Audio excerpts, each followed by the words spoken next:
एक सच जो आपसे छुपाया गया। सवाल तो होगा सरकार से, सवाल हो ऐसा जो आज तक किसी ने ना पूछा। मजलूमों की आवाज आपका अपना रियल। कोरोना महामारी, आज कोरोना की वजह से देश पूरी तरह से रोजगार के सिलसिले में आर्थिक स्थिति में पूरा टूट चुका है।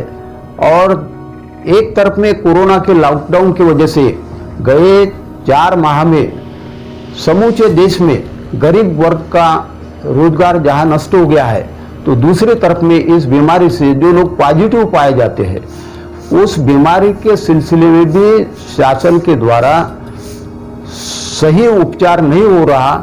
इस प्रकार की स्थिति यहाँ पर नजर आ रही है। भारत जी, मैं आपसे ये पूछना चाह रहा हूँ कि जैसा कि देश में जो कोरोना का प्रकोप बढ़ता चला जा रहा है, आज हमारे यहाँ पर इसकी फैसिलिटी नहीं है, हॉस्पिटल की फैसिलिटी नहीं है, लेकिन देश के हमारे प्रधानमंत्री जी ये कहते हैं कि हमने 3 कोरोना के ऐसे हॉस्पिटल बनाए हैं जहां पर पूरी तरह से कोरोना का इलाज किया जाता है। देश के बीजेपी के बड़े बड़े दिग्गज नेता कोरोना पॉजिटिव पाए जा रहे हैं, ये किसी से छुपा नहीं है।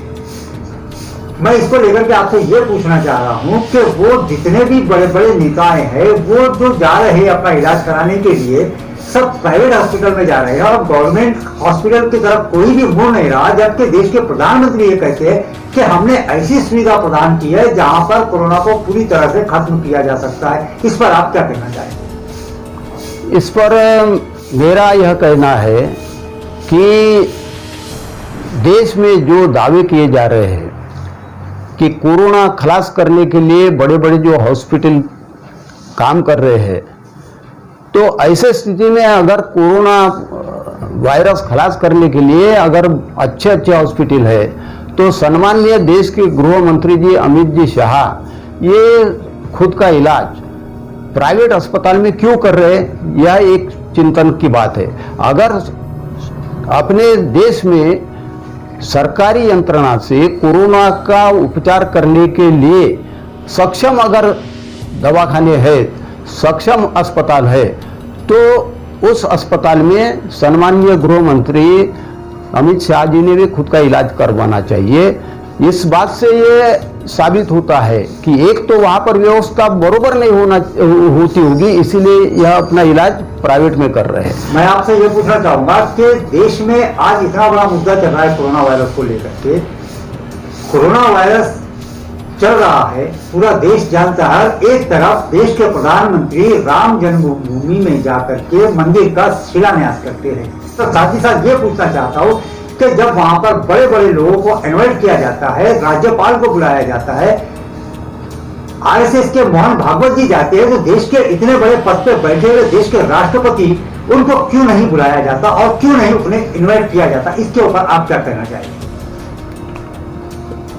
राम मंदिर शिलान्यास के उपलक्ष्य में जैसे कि सभी मान्यवरों को निमंत्रित किया गया है, उसी प्रकार देश के राष्ट्रपति को भी निमंत्रित करना चाहिए था।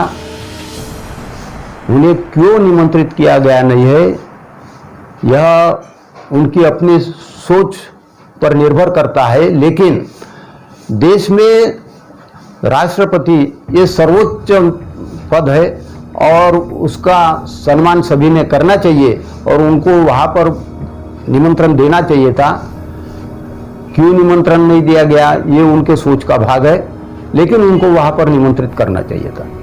आखिरी में आपसे आप ही के शहर का एक मुद्दे पे मैं एक सवाल करना चाहूंगा कि अभी 4 दिनों पहले आपके शहर में जो गोली कांड हुआ, जो गोली दिन दिहाड़े लोगों के नजर के सामने चलाई गई और 6 गोली एक आदमी के बदन में उतार दी गई, इसके ऊपर आप क्या कहना चाहेंगे? आपके शहर का इस समय वातावरण बिगड़ा हुआ है, लोग डरे हुए हैं, लोग सहमे हुए हैं। अच्छी सोच के जो लोग हैं वो घरों से निकलने से भी अब थोड़ा सा डर रहे हैं, झिझक महसूस कर रहे हैं। इसके ऊपर आप क्या कहना चाहेंगे?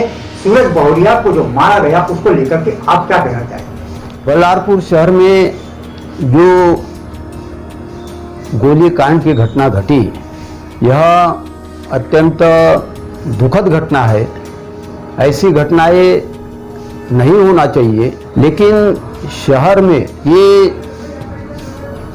अनैतिक पद्धति से, गैर कानूनी ढंग से ये तमंचे, बंदूकें ये कैसे आती है, और इसके लिए पुलिस डिपार्टमेंट ने उनके ऊपर अंकुश लगाना चाहिए। लेकिन कहीं तो भी पुलिस यंत्रणा की कमजोरी है ऐसा अपन समझेंगे, और पुलिस प्रशासन ने इस सिलसिले में कानून का यानी अपराधियों के ऊपर में यानी दबदबा रहने के हिसाब से अपना एक वातावरण निर्माण करना चाहिए। आज की अवस्था में सामान्य नागरिकों का पुलिस डिपार्टमेंट पे से विश्वास उठ गया है, क्योंकि कोई भी आएगा और किसी की भी हत्या करेगा। इस प्रकार का अगर वातावरण होते रहा तो गुंडागर्दी को बढ़ावा मिलेगा।